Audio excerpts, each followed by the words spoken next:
Bismillahirrahmanirrahim. Kali ini kita sudah sampai di tema 2, persatuan dalam perbedaan. Subtema 1, rukun dalam perbedaan. Muatan IPA, ciri-ciri tumbuhan dan habitatnya. Cara tumbuhan melindungi diri. Nah, untuk ciri-ciri tumbuhan dan habitatnya,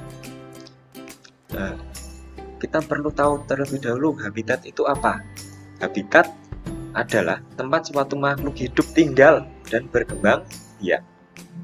Habitat tumbuhan dibedakan menjadi 3. Yang pertama yaitu hidrofit, air, higrofit di tempat lembab, kemudian xerofit di tempat kering. Nah, hidrofit tumbuhan yang sebagian tubuhnya ada di permukaan air. Akarnya berada di air, memiliki rongga udara dalam batang atau tangkai daun. Daunnya muncul ke permukaan air.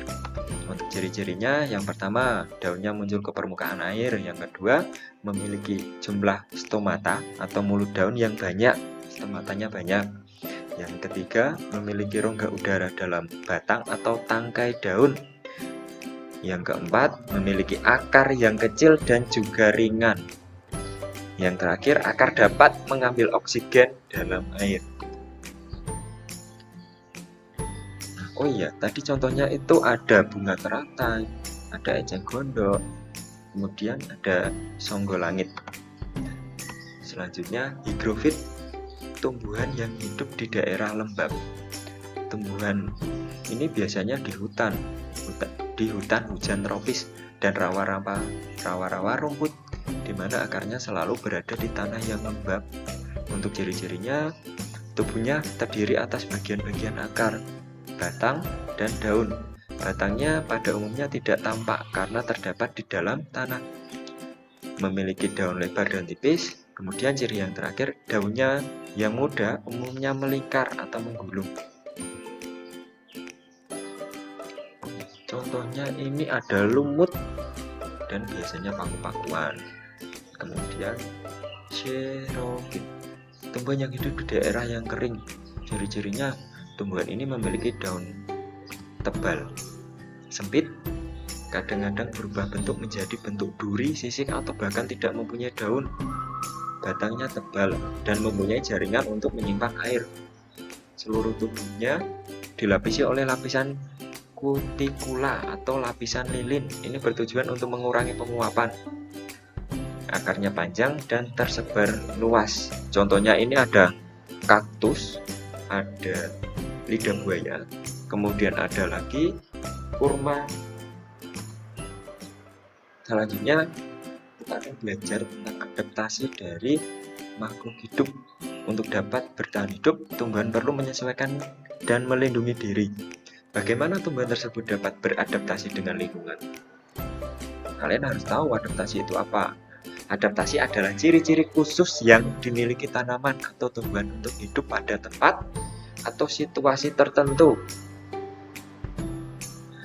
Yang pertama itu pohon bakau. Contohnya ini ada mangrove. Ciri-cirinya memiliki akar tunjang dan akar napas. Yang kedua, akar tunjang menyembul dari batang bawah. Yang ketiga, akar tunjang yang bercabang dan tertanam di dalam tanah ini berfungsi agar tumbuhan tidak terbawa arus ombak laut. Yang keempat, akar napas adalah akar yang muncul ke permukaan air.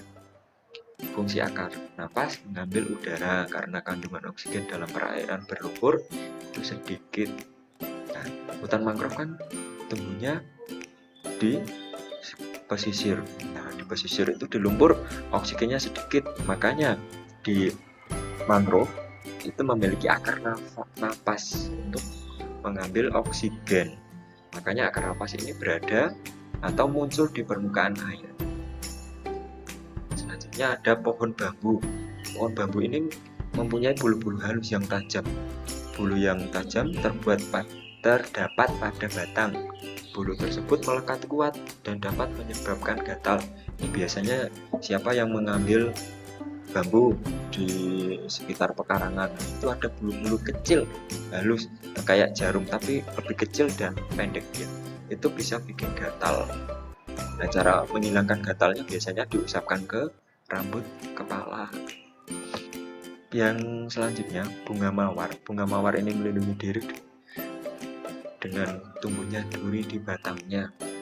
Jadi kalau kalian mau memetik bunga mawar harus hati-hati, karena bunga mawar melindungi diri itu dengan durinya. Terus selanjutnya ada putri malu. Dia melindungi diri dengan menutup daunnya ketika terkena sentuhan. Kemudian ada bunga rafflesia.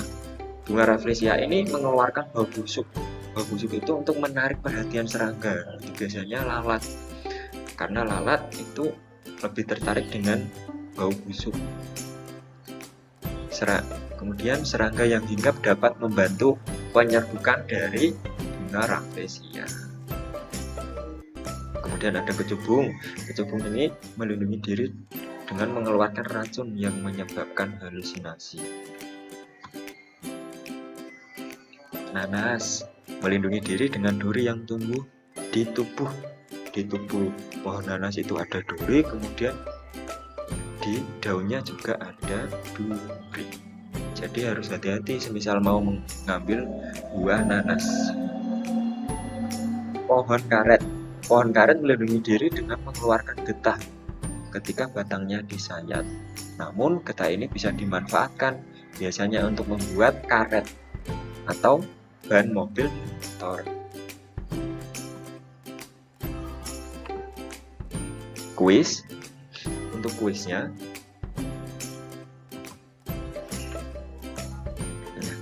yang dimaksud ini, apakah tumbuhan tersebut masih ada di lingkungan kalian?